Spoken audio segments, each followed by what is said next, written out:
ज्ञान में निवेश सर्वोत्तम ब्याज देता है। Benjamin Franklin. नमस्कार और आज के इस विशेष विश्लेषण में आपका स्वागत है।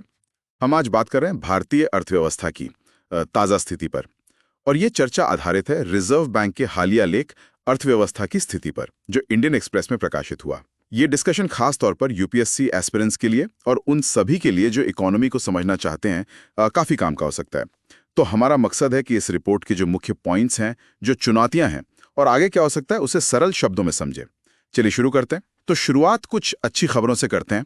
जून 2025 में रिटेल महंगाई मतलब खुदरा मुद्रास्फीति वो गिरकर 2.1% पर आ गई है। ये तो जनवरी 2019 के बाद सबसे कम है ना, खासकर गांवों में 1.7%। हाँ बिल्कुल, ये काफी राहत की बात है, खासकर आम आदमी के लिए।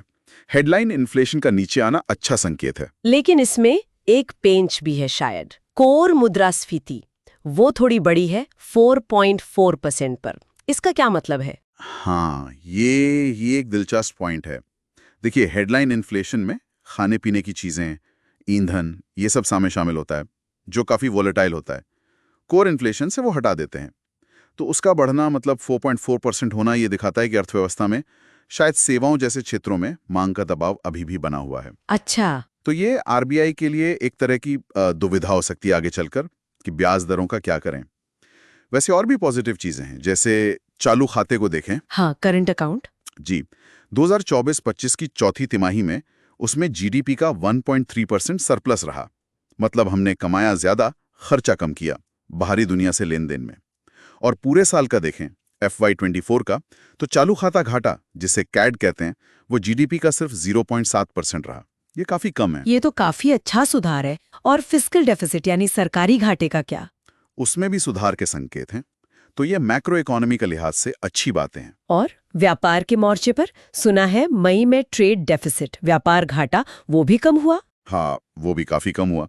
मई 2025 में लगभग 30% घटा। अच्छा, इसके पीछे क्या कारण रहे? मुख्य रूप से दो बातें। एक तो तेल की कीमतें थोड़ी नरम हुई, तो हमारा इंपोर्ट बिल कम हुआ। और दूसरा, हमारा सेवाओं का निर्यात, सर्विसेज एक्सपोर्ट, वो काफी मजबूती से बढ़ा। करीब 9.4% की वृद्धि हुई।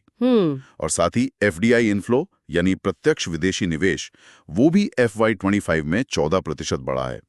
और हमारा विदेशी मुद्रा भंडार, फॉरेक्स रिजर्व्स, जी फॉरेक्स रिजर्व्स, वो भी जुलाई 2025 तक $696 बिलियन के काफी मजबूत लेवल पर थे। तो ये सब बाहरी स्थिरता दिखाते हैं। तो मतलब बाहरी मोर्चे पर तस्वीर काफी हद तक ठीक लग रही है। लेकिन क्या कुछ चिंताएं भी हैं वैश्विक स्तर पर या घरेलू स्तर पर? हाँ, यहीं पर तस्वीर थोड़ी कह सकते हैं मिली-जुली हो जाती है। चिंताएं हैं, बिल्कुल हैं। वैश्विक स्तर पर देखें तो जियोपॉलिटिकल टेंशन्स, जैसे ईरान इजराइल वाला मामला चल रहा है, वो एक अनिश्चितता बनाए हुए है। फिर व्यापार को लेकर अनिश्चितता है। अमेरिका की टैरिफ नीतियां क्या होंगी, चीन के साथ उनका कैसा रिश्ता रहेगा, इसका असर हम पर भी पड़ सकता है। हाँ, वो तो है। अगर वैश्विक मंदी की आहट होती है तो हमारे निर्यात पर असर पड़ेगा। और एक और आंकड़ा है, भारत का बाहरी कर्ज, वो 2025 में करीब 10% बढ़ा है। और डेट टू जीडीपी रेशियो, मतलब जीडीपी के मुकाबले कर्ज का अनुपात, वो भी बढ़कर 19.1% हो गया है। ओ, तो बाहरी कर्ज बढ़ रहा है। और घर के अंदर मतलब घरेलू अर्थव्यवस्था में क्या चुनौतियां दिख रही हैं? घरेलू स्तर पर भी कुछ चिंताएं उभरी हैं। जैसे इंडस्ट्रियल प्रोडक्शन का आंकड़ा देखिए, IIP जिसे कहते हैं। हाँ, फैक्ट्री आउटपुट। जी, मई 2025 में उसकी ग्रोथ सिर्फ 1.2% रही। ये अगस्त 2024 के बाद सबसे धीमी ग्रोथ है। अच्छा, ये तो काफी गिरावट है। इसी तरह बैंकों का जो कर्ज जाता है NBFCs को और इंडस्ट्री को, उसकी रफ्तार भी धीमी हुई है। यानी क्रेडिट ग्रोथ में कमी। जी, और एक और संकेत, GST कलेक्शन। जून 2025 में इसकी वृद्धि दर लगभग 6% रही। ये पिछले 4 साल में सबसे कम है। तो क्या ये मांग में कमी का इशारा है? ये कहीं ना कहीं उस तरफ इशारा करता है कि शायद मांग में थोड़ी नरमी आ रही है। और एक बात और, ग्रामीण लेबर मार्केट यानी गांव में रोजगार की स्थिति, वहां भी कुछ तनाव देखा गया है। शायद खेती के लिहाज से मौसम धीमा रहा और गर्मी भी बहुत ज्यादा थी। समझ गई। तो ये तो वाकई एक मिली जुली तस्वीर है। एक तरफ महंगाई काबू में, बाहरी खाता ठीक, निवेश आ रहा है।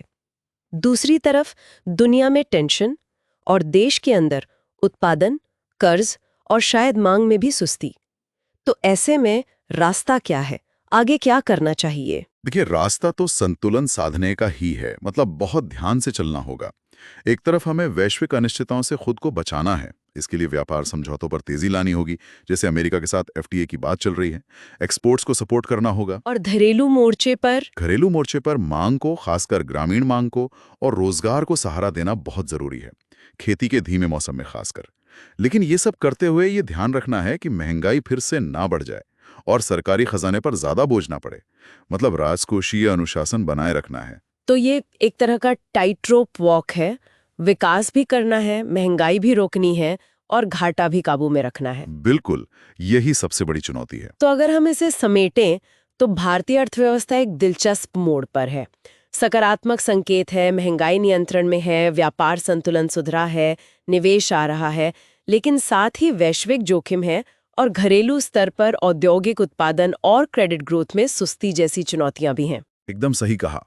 आगे की राह इस पर निर्भर करेगी कि नीतियां कितनी अनुशासन से, स्थिरता से और प्रभावी ढंग से लागू होती हैं।